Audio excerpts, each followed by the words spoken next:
સરસ્વત્ય નમો નિત્યમ ભદ્રકાલીએ નમો નમઃ વેદ વેદાંતર વેદાંગ વિદ્યાસ્થાને ચ વિરાસતોમાં વિચરણ એ મારી ચેનલ અંતર્ગત હું શાસ્ત્રી હિતેશ જોશી આજે આપણે એક એવા વ્યક્તિત્વને મળવા જઈ રહ્યા છે જેમણે આયુર્વેદના ક્ષેત્રમાં પંચકર્મના ક્ષેત્રમાં તેમજ પંચકર્મના ક્ષેત્રની અંદર એમણે એક એવી આધુનિક અને આયુર્વેદને પૂરેપૂરી મર્યાદાને કે શાસ્ત્રોના સમાન નિયમોને ધ્યાનમાં રાખીને એમણે પોતાના હોસ્પિટલની અંદર જ પંચકર્મ થેરાપી સેન્ટર ઊભું કર્યું છે અને ખૂબ જ મળતાવડા આયુર્વેદના સંપૂર્ણ અભ્યાસી યોગ સાથે જોડાયેલા અને પંચકર્મના નિષ્ણાત એવા ડૉક્ટર બલદાણિયા સાહેબને આપણે આજે મળીએ છીએ.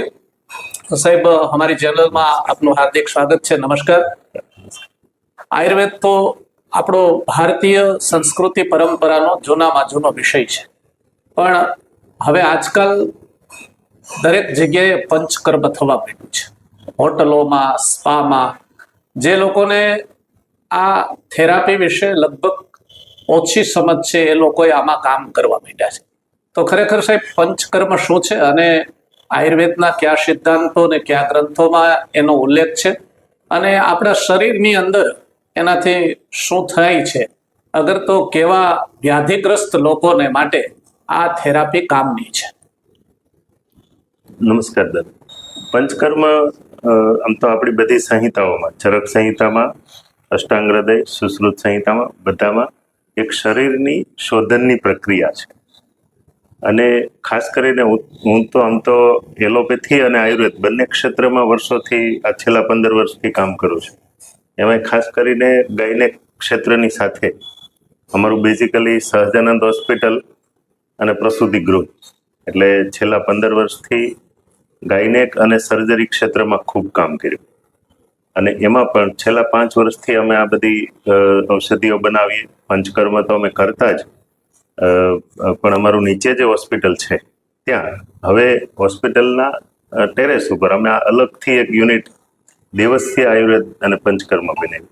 ખાસ કરીને શરીરની શોધનની પ્રક્રિયાઓ છે, જેમ કે ગર્ભાધાન પહેલા આપણે ચરક સંહિતામાં અને બધી સંહિતાઓમાં વર્ણન છે કે શરીરનું શોધન કરી અને ત્યારબાદ જ ગર્ભાધાન કરવું જોઈએ.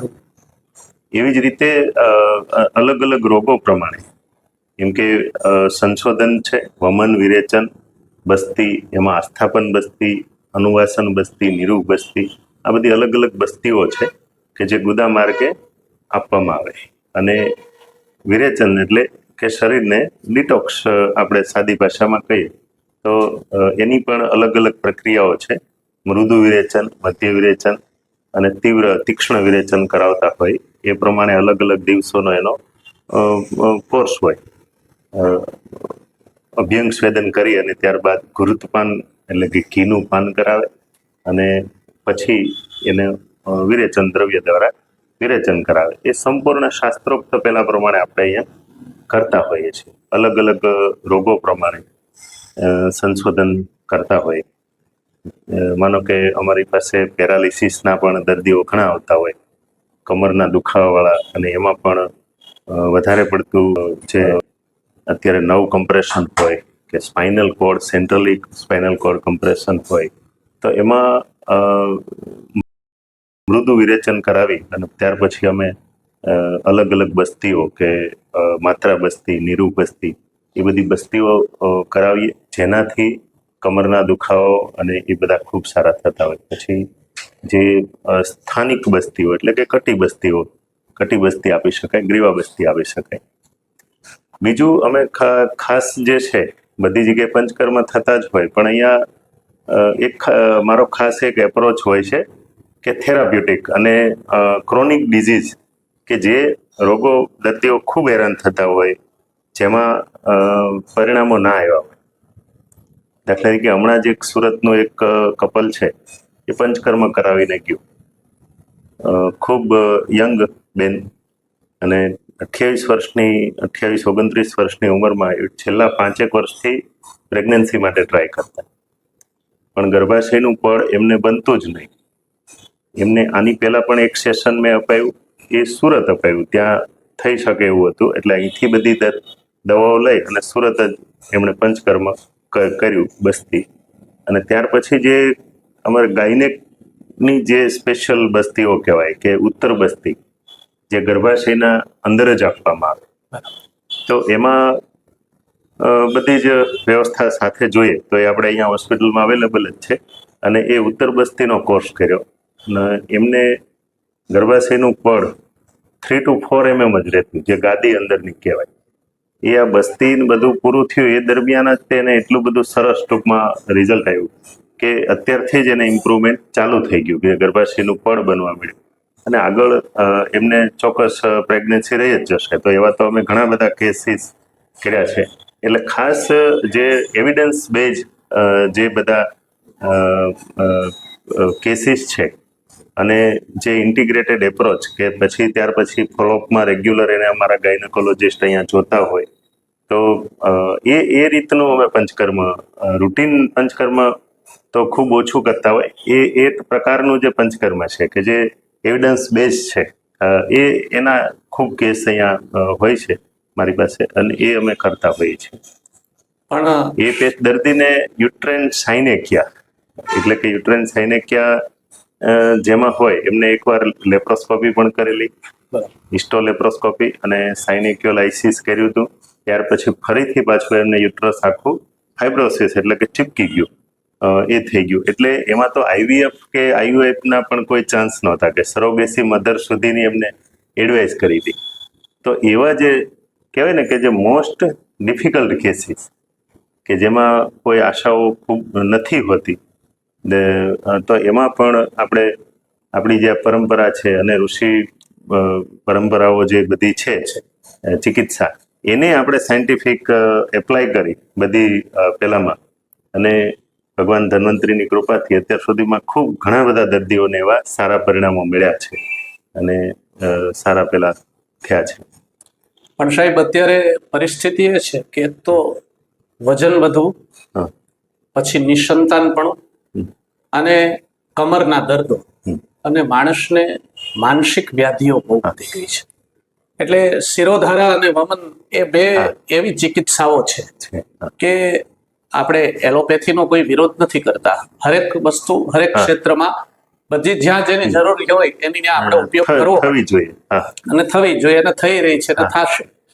પણ આ એક એવું શાસ્ત્ર છે કે જે માણસને સાઇડ ઇફેક્ટ નથી કરતું, અને એનું શરીર શુદ્ધિ થાય, અને આવનારું જે સંતાન છે એ રોગ વિહીન ઉત્પન્ન થાય, અને એના આઈક્યુ સારા રહે. એ માટે આ થેરાપી અંગે સાહેબ શું તમે? એટલે આપણા આયુર્વેદમાં અને આપણા વેદોની અંદર ગર્ભાધાન સંસ્કાર એટલે કે ગર્ભ પહેલા આટલા નિયમો પાળવા, બરાબર, એ દરેક વ્યક્તિ માટે, દરેક પેલા માટે જરૂરી છે. કોઈ બી ધર્મ હોય, કોઈ જ્ઞાતિ હોય, કોઈ ધર્મ હોય, એમાં કોઈ મર્યાદા નથી. એના માટે આહાર વિહારના નિયમો છે, એના માટે શરીર શોધનના નિયમો છે. એ ત્યારબાદ જો સંતાન પ્રાપ્તિ થાય, દાખલા તરીકે આપણા જે હિન્દુ શાસ્ત્રમાં એવું છે કે ગુરુ પૂર્ણિમાથી લઈ અને શરદ પૂર્ણિમા વચ્ચે ગર્ભાધાન ના કરવું, એટલે કે પ્રેગ્નન્સી ના કરવી. હવે તમને જાણીને આશ્ચર્ય થશે દાદા કે મારો ગાયનેક પ્રેક્ટિસનો આટલા વર્ષનો અનુભવ, આમ તો હું 2008 પાલીતાણા હતો અને 3 વર્ષ પાલીતાણા કામ કર્યું, અને ત્યાર પછી અહીંયા મેં શરૂઆત કરી. તો એક્સક્લુઝિવ ગાયનેક પ્રેક્ટિસમાં વધારે મેં કામ કર્યું. તો મેં એટલો બધો સર્વે કર્યો, એમાં જે આ સમયમાં જે પ્રેગ્નન્સીઓ રહી છે એમાં મિસ એબોર્શનનો રેશિયો સૌથી વધારે છે. મિસ થવાના કોઈના કોઈ કારણે, જે આપણા ઋષિમુનિઓએ કીધું કે ગુરુ પૂર્ણિમાથી લઈને શરદ પૂર્ણિમા વચ્ચે ગર્ભાધાન ના કરવું, અને જો એ સમય દરમિયાન ગર્ભાધાન થયું હોય તો એમાં કંઈ ના કંઈ કોમ્પ્લિકેશન આવે, મિસ એબોર્શન થઈ જાય, ડેવલપમેન્ટ સરખું ના થાય, અથવા તો કોઈ એનોમલી આવે, અથવા તો છેલ્લે લાસ્ટમાં 8 મંથ ઉપર એના ડોપલર ખરાબ થાય, ડોપલર ચેન્જીસ આવે, મધરને એક્લેમ્સિયા એટલે કે એને બીપી વધી જાય, સોજા આવે, આ એક મેં ખૂબ જ ઝીણવટપૂર્વક મેં હજારો દર્દીઓની ઉપર આખો એક સ્ટડી કરેલો છે, અને એ આપણા શાસ્ત્રમાં જે કીધું છે એ ચોક્કસ ટૂંકમાં એટલા માટે કીધેલું છે કે આ જે ઋતુ છે, વચ્ચે એમાં શ્રાવણ ભાદરવો મહિનો આવે એટલે ઋતુ સંધિ, ઉનાળામાંથી જ્યારે ચોમાસું બેસે એ સમય આવે અને ખૂબ ગરમીનો પેલો ટાઈમ આવે એટલે ડિહાઇડ્રેશનના ફેઝમાંથી પેશન્ટ દર્દી પાસ થાય, અને પ્રેગ્નન્સીના શરૂઆતના સમયમાં જો એવું થાય તો ચોક્કસ એની બાળક ઉપર ખરાબ અસર પડવાની છે. એવી જ રીતે બધા અલગ અલગ જે સંસ્કાર છે કે ગર્ભાધાન સંસ્કાર, ત્યાર પછી પુંસવન સંસ્કાર કે પ્રસૂતિ પૂર્વે પણ ગર્ભાધાન પૂર્વની સાથે સાથે જ અગાઉ પ્લાન પુંસવન જેને કહીએ આપણે, તો એ પુંસવન સંસ્કાર પ્રેગ્નન્સી રહી ગયા પછી પણ કરવાનો હોય, અને પહેલા જે એના બધા નિયમો છે એ પાળીને જો બાળકનું પેલું થાય તો જેને આપણે કહેવાય કે પ્રી વેક્સિનાઇઝેશન કહી શકીએ, કે બાળક એટલું બધું અગાઉ ટૂંકમાં આપણે પ્લાન ઇમ્યુનાઇઝેશન કે ઇમ્યુનિટી વાળું અને એવું પાવરફુલ બાળકો આવે. આ વિસ્તારની અંદર દાદા એવા 1000 બાળક હશે કે જેને ટૂંકમાં એટલા બધા એ લોકોએ ગર્ભાધાન, એ જે બધા દંપતીઓ હોય એમણે ગર્ભાધાન મારી સલાહ પ્રમાણે, શાસ્ત્રોક્ત પહેલા પ્રમાણે, જે આપણા જે એમ કે પુષ્ય નક્ષત્ર આવે છે, ગુરુ પુષ્ય નક્ષત્ર આવે છે, ચોક્કસ નક્ષત્રો અને ઋતુઓમાં કરેલા, તો એના જે બાળકો છે એ મને એવું યાદ નથી કે એક પણ વખત બીમાર પડ્યા હોય. એવા લગભગ એને એ બધા બાળકોની વચ્ચે ઊભું હોય તો આમ અલગ જ તરી આવે કે આ પુંસવન સંસ્કાર કરેલું બાળક છે. એટલે ચોક્કસ આની જે ઇફેક્ટ છે, અસર છે એ 100% છે, પણ એના માટેના નીતિ નિયમો, એના માટેના શુદ્ધ આહાર વિહારો અને એ બધું જ પાલન કરવું પડે. પછી એમ કે વચ્ચે કોઈ એમ કે મેં 15 દિવસે હું એકવાર બહાર જમી આવી કે જમી આવ્યો કે ખાઈ લીધું, તો એ ના ચાલે. એમાં કોઈ કોમ્પ્રોમાઇઝ નથી. પથ્ય એ પ્રથમ છે. ત્યાર પછી વૈદ્યની જે કંઈ દવાઓ છે એની અંદર પણ એટલું આજકાલ માનો કે આયુર્વેદમાં ખૂબ બધા કરતા હોય, પણ હું માનું છું ત્યાં સુધી એના ચોક્કસ દવાઓની પેલી પણ જળવાવી જોઈએ કે ભાઈ ઘૃત છે તો એમાં 100% શુદ્ધ ગીર ગાયનું ઘી જ હોવું જોઈએ. એના જે કંઈ નિયમો પ્રમાણે હોય તો ઘી ક્યારેય બગડતું નથી. અત્યારે અહીંયા જ છે, જો આ મહાપંચગવ્ય ઘી છે દાદા, આમાં લખેલું જ છે ડેટ. આનું મેન્યુફેક્ચર જાન્યુઆરી 2021માં થયેલું છે, અને 5 વર્ષ થયા. જેમાં પુરાણ ઘૃત જેટલું જૂનું થાય ને એટલું વધારે સારું થાય. અમે એમાં કોઈ પ્રોફેશનલ આવા સ્ટીકર નથી માર્યા, કારણ કે એ ઘી અમે આમ ખાસ બહુ વેચતા નથી. એવા જરૂરિયાતવાળા દર્દીઓ આવે એના માટે મેં લગભગ 50 કિલો આ સ્ટોર કરી રાખ્યું છે. એની સિવાયનું જે હતું એ ટૂંકમાં પૂરું થઈ ગયું. એટલે આને આ બધા એના નિયમો પ્રમાણેના બનેલા હોય, બરાબર, કે જે આ ચરક સંહિતાનો પાઠ છે, આ અષ્ટાંગ હૃદયનો પાઠ છે, તો એ પ્રમાણેની જો ઔષધિઓ આપવામાં આવે અને ચોક્કસ એના દર્દીઓ પણ પથ્ય પાલન કરે. ખાલી વેદની જવાબદારી નથી, પણ એક દર્દીઓની પણ જવાબદારી છે કે એનું પથ્ય પાલન થવું જોઈએ. તો એ પ્રમાણે જો કરે તો 100% એના પરિણામો આવતા હોય છે. અને એ બધા એવિડન્સ સાથે પેલા આવતા હોય છે, પ્રમાણભૂતતા સાથે, કે એમાં કોઈ પેલું નથી કે શંકાને કોઈ સ્થાન નથી. આમ તો સાહેબ છે, અષાઢ સુધી નોમથી કારતક સુધી, એકાદશ સુધી લગ્ન કરવાની જ મનાઈ છે શાસ્ત્રીય રીતે. ઋતુઓનો સંધિકાળ, એમાં શરદ ઋતુનો આગમન, રોગાણામ શારદી માતા.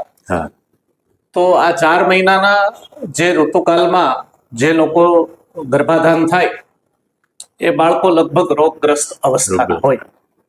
શાસ્ત્રોએ તો આ 4 મહિના ઉપાસના, આરાધના અને શરીરને એકદમ સ્વસ્થ રાખવા માટેના ઉપાયો આ સંધિકાળોમાં કીધા છે. એટલા માટે જ કીધા છે. પણ આપણે ત્યાં સાહેબ એવું છે કે આ ઋતુઓના સંધિકાળ દરમિયાન પણ ઘણા લગ્નો થાય છે, ઘણા ગર્ભાધાન થાય છે, અને સંસ્કારો તો હવે થતા નથી. હવે આજે કોઈ પાઠશાળામાં તમે કાશી ભણવા જાઓ તો ત્યાં પહેલા ગુરુજી એમ કે બધા સંસ્કારો કરાવેલા છે, ન કરાવ્યા હોય તો ફરીથી કરાવો, પછી પાઠશાળામાં પ્રવેશ મળે. તો આપણે અહીંયા ષોડશ સંસ્કાર નું કઈ આપણે ભવિષ્યમાં અહીંયા કરાવી શકીએ? જેમ કે તમે યજ્ઞ ચિકિત્સા કરાવો છો, શિરોધારા કરાવો છો, વમન કરાવો છો, એમાં યજ્ઞમાં બેસે એટલે, અને આ તમે આખો પ્લાન એવી રીતે તૈયાર કર્યો છે કે જેમાં એની દિવાલોમાં પણ તમે ગુગળ વાપરો છો, શુદ્ધ બધી ઔષધિઓ છે, ગુગળ છે.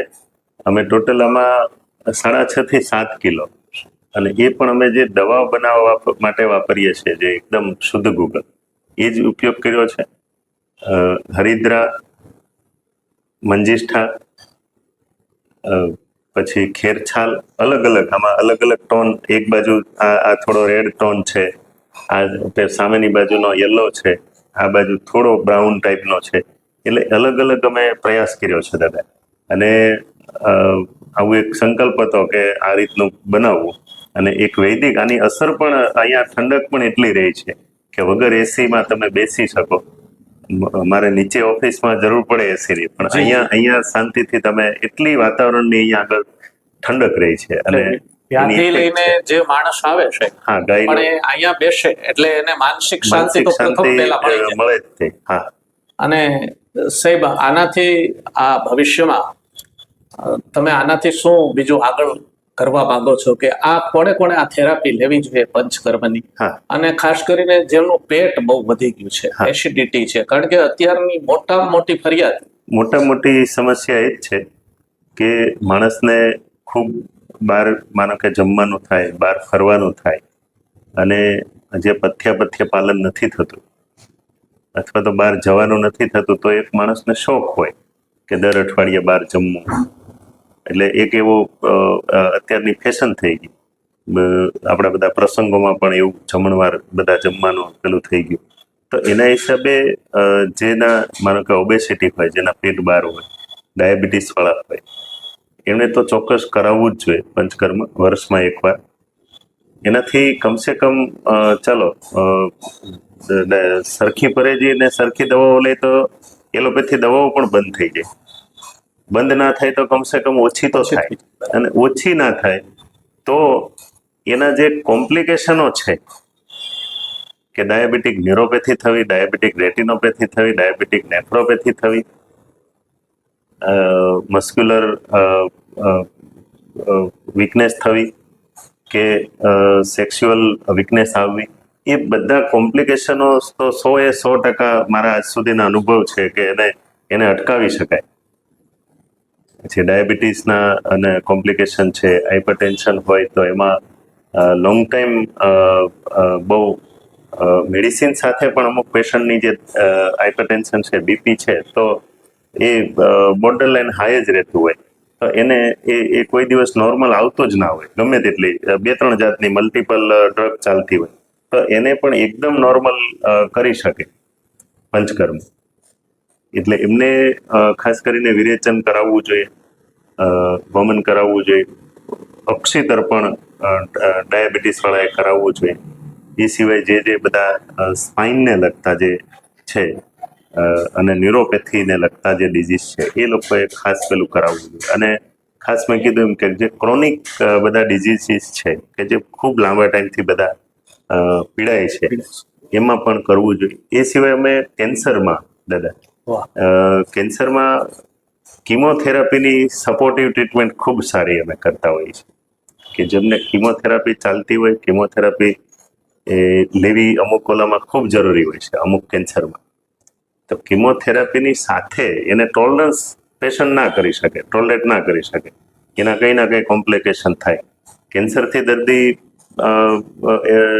ટૂંકમાં એક્સપાયર ના થાય કે જતું નથી રહેતું, પણ કિમોથેરાપીની ઘણી વખત જે ટોલરન્સ ના થાય, એના લીધે જે કંઈ કોમ્પ્લિકેશનો થાય, બ્લીડિંગ થાય કે કાઉન્ટ એકદમ ઘટી જાય, તો એના હિસાબે દર્દીઓમાં મોર્ટાલિટી રેટ વધી જતો હોય છે. તો એવા બધા જ કોમ્પ્લિકેશનોને અટકાવવા માટેની જે ટ્રીટમેન્ટ છે, એ અમે ખૂબ સારી પેલી કરતા હોય. મારા અત્યાર સુધીના ઘણા બધા એવા કેન્સરના પેશન્ટ છે કે જેને કિમોની સાથે આયુર્વેદ લેતા હોય, તો 100% એને ફાયદો થતો હોય છે. પોસ્ટ કિમોથેરાપી પંચકર્મ કરવું જોઈએ કે બધી જ કિમોથેરાપી પૂરી થઈ જાય ત્યાર પછી આખા બોડીને ડિટોક્સ કરવા માટે અને સેલને એકદમ હેલ્ધી કરવા માટે એ કરવું જોઈએ. અને એના માટેનું સરસ, તમે તો એક શાસ્ત્રીય પેલા ભૂદેવ છો એટલે આપને કે આપણું પંચામૃત કીધું છે દાદા, જી જી કે જે પંચામૃત છે એ પણ અમે કિમોથેરાપી વાળા પેશન્ટને આપો છો. આપતા હોઈએ છીએ. વાહ. કારણ કે પંચામૃત છે એ બેઝિકલી આપણા વ્હાઇટ સેલ, હેલ્ધી સેલને જલ્દી પેલું કરવા માટે હોય છે. અમે એ પંચામૃતમાં થોડો ફેરફાર કરેલો છે.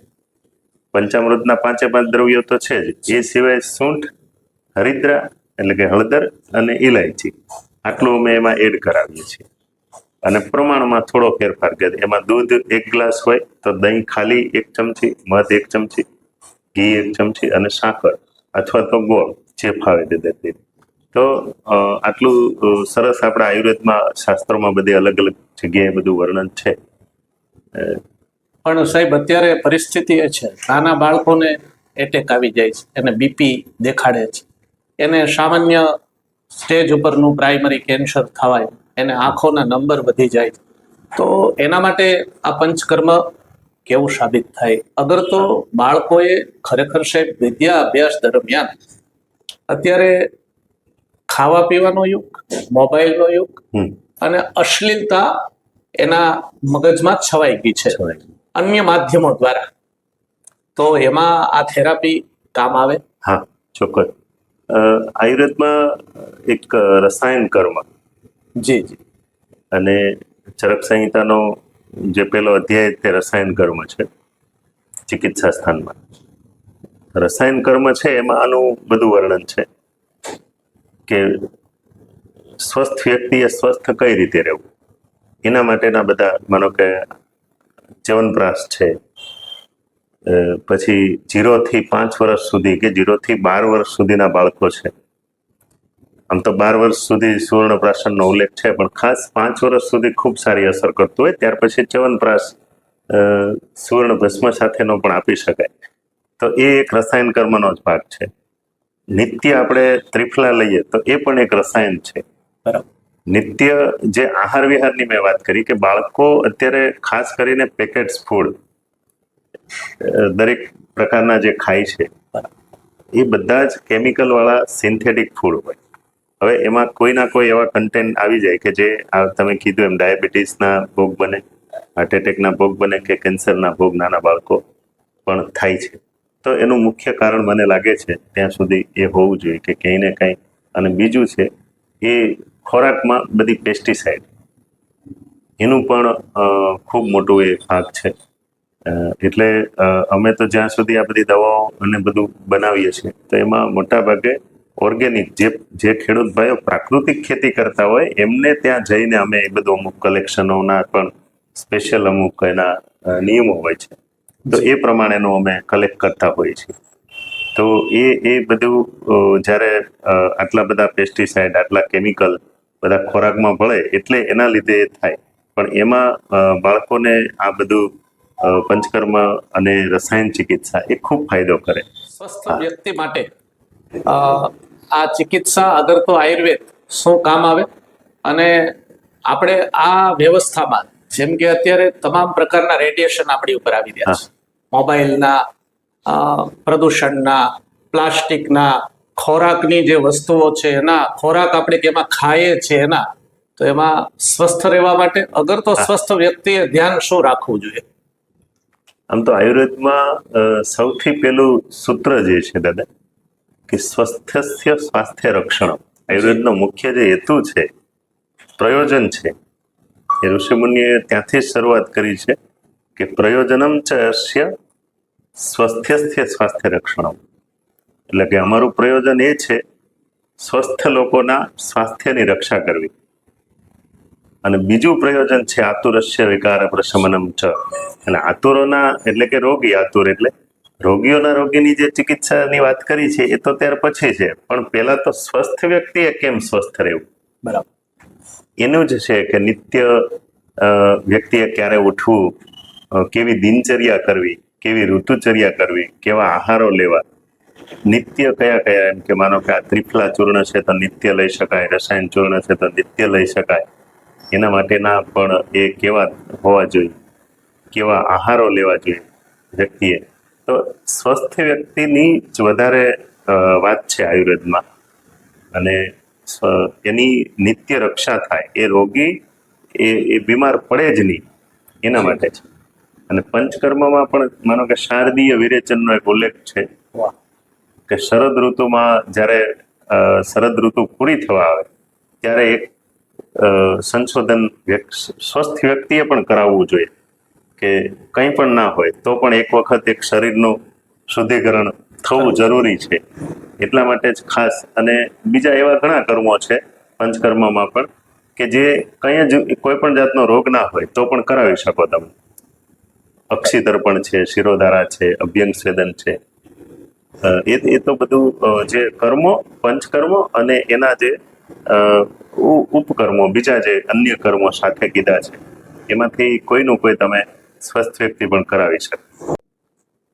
આ પંચકર્મ થેરાપી જે ચાલી રહી છે એમાંના જ એક દર્દી આપણે નરસિંહ બાપા આપણી સાથે છે, અને એ અહીં પંચકર્મ થેરાપી અત્યારે લઈ રહ્યા છે, એટલે કે આ ચિકિત્સા એમની ચાલી રહી છે.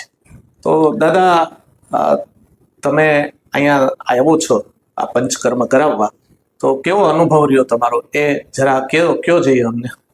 પહેલા પ્રથમ વાત સાહેબ, મારું નામ નરસિંહભાઈ નારાયણભાઈ ઘેવરિયા, હાલ સુરત, મારું ગામ ભાવનગર, જિલ્લો કોબડી. જી જી. આ પહેલા હું 15 દિવસ જ્યારે પંચકર્મ કરાવવા આવ્યો ત્યારે નીચે હતું, અને આ બીજી વખત હું આવી ગયો. તો પહેલા મને પગમાં ખાલી ચડતી હતી, કમરની તકલીફ હતી.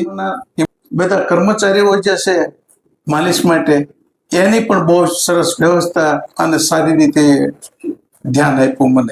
મને ઊભો કરી દીધો, ચાલતો કરી દીધો. ને હું પહેલા ચાલી નહોતો શકતો, અને કમરનું મારે ઓપરેશન કરાવવું પડ્યું. મને જો નવું જીવન મળ્યું હોય તો મને સાહેબના પ્રતાપે મને નવું જીવન મળ્યું.